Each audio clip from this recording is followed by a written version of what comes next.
Zoro the Pirate Hunter, laying on a cross, no food to eat, there for the sin of protecting others. Zoro has a very interesting morality.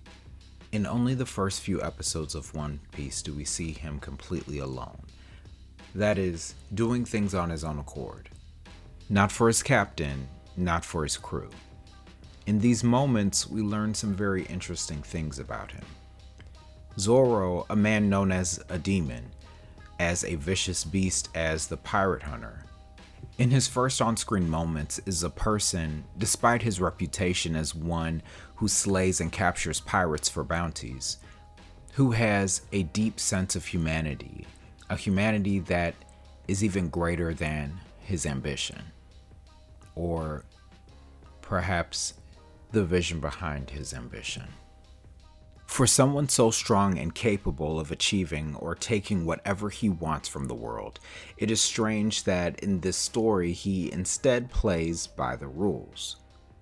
When he goes to help the little girl and her mother who was threatened by the Marines, namely Helmeppo, deciding to endure 30 days on a cross for all of their lives, he very well could have left. Zoro was very well strong enough to even defeat Captain Morgan on his own. Certainly, he could have subdued the Marines, but he trusted enough in their authority to play by their rules for the sake of someone else, even at the expense of his own dream. As someone who made a promise to become the world's strongest swordsman, it would have been easy for him, even understandable for him, to abandon his trial, agreeing to it and then disappearing in order to pursue his dream. His incarceration, his abuse at the hands of the Marines in order for him and that family to be free was no insurance against something happening to him, something that would keep him from pursuing his dream, to be the greatest swordsman. Yet he did it anyway. And it begs the question, why would someone who has the power to defeat his enemy endure their abuse? Why would someone who is stronger submit to an authority that would put him in bondage in the first place? Ultimately, the truth may be the answer has to do with how lost he is on his own. It is often a joke about Zoro that he's often confused and you don't want to let him walk around on his own because he'll get lost and he'll lose his way. Yet I think it's reasonable to say that the Zoro without a captain, the Zoro that was a pirate hunter alone, is not just lost as a navigator, but lost as a person. Zoro wanted to see his dream completed, but his answer to becoming the best swordsman and facing the strongest opponent was executed through hunting and fighting, pirate after pirate, until he gets strong enough to defeat the strongest swordsman there is.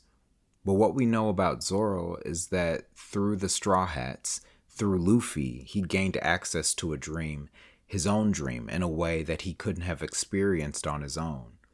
Zoro has great ambition and great drive and determination as someone who would endure 30 days on a cross for the sake of someone else, knowing that his will is strong enough to get him through the trial in order to reach his dream. But what often happens when we have a dream and no path, when we have hope without light, we end up martyring ourselves over causes that aren't our own. We know that with the Straw Hats, Zoro had the opportunity to face the greatest swordsman in the entire world, Hawkeye Mihawk. He even had the opportunity to train under Hawkeye during the 2-year time skip.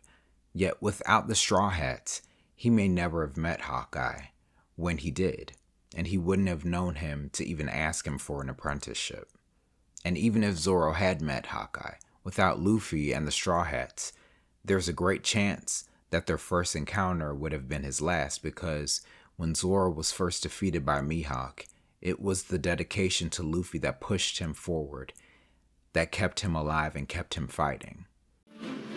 Luffy! 不安にさせたかよ。俺が世界一の剣豪にくらいならねえと。お前が困るんだよな。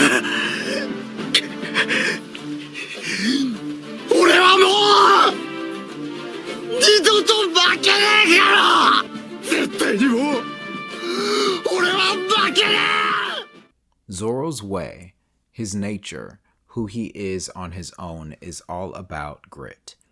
He isn't clever enough or doesn't know enough to find out all the answers to his problems, but he's willing to barter, to submit, to wait, to endure, just for the sake of a dream he doesn't know how to make real. For someone who made a career out of fighting pirates and capturing them for their bounties, an ally of the world's authorities, he quickly turned his head away from them when he realized that what they were offering him wasn't real, and that they had no intention of allowing him to complete his quest to finish his trial. And in that moment, he became a pirate. What's so interesting about Zoro, beyond his inherent goodness, his inherent desire to see no harm come to those who can't protect themselves, is the fact that he's quite like many of us.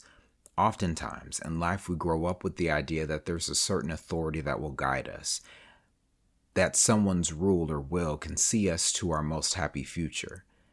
And as a result, oftentimes we end up losing sight of our own dreams. We're aimless and we hack away at barriers that shouldn't exist, that we shouldn't even be standing in front of. Like Zoro, he really didn't have a clue how to become the world's strongest swordsman, and until he realized that the authorities that he was trusting in, that he had submitted to, were lying to him, he would have followed their justice. But he found someone in Luffy who can help direct him, who had the passion and conviction to help him see his dream realized one step at a time. And often, like Zoro, in order for us to reach our dreams, we have to turn away from authorities that we trusted in, that we martyred ourselves over, when oftentimes they had no interest in seeing our dream realized, like overbearing parents, broken school systems, and dead-end jobs. And for that dream, we turn to a new light, something that is bright enough to lead us to our future, the future we choose. Zoro's humanity is akin to every one of us who have an innate sense of goodness, of rightness, who have had to do terrible, difficult work, not knowing of a better way, making our way through life with grit alone, and have submitted to authorities that have no capacity to serve us, and would have us martyr ourselves rather than see our dreams fulfilled. That is, until we found a light bright enough to lead us down the right path.